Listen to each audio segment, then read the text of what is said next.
asikho sambulo lesikhulu kudlula kutimbula kwakhe empilweni yemuntu.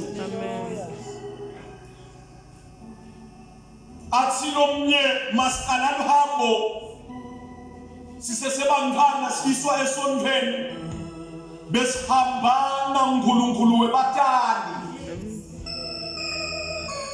besihambana uNkulunkulu wamama naNkulunkulu wapapa. Kodwa lolu hambo maliqhubeka luhamba kumelihanjwa kuye kutsineke kwangathi angabese uyadambula naye empilweni yemuntu ngamunye. Oh my God.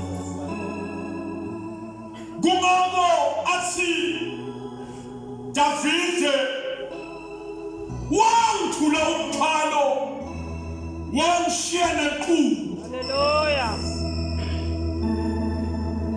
Asikho bazalwane sambulo lesinemandla lesingandlula kuthi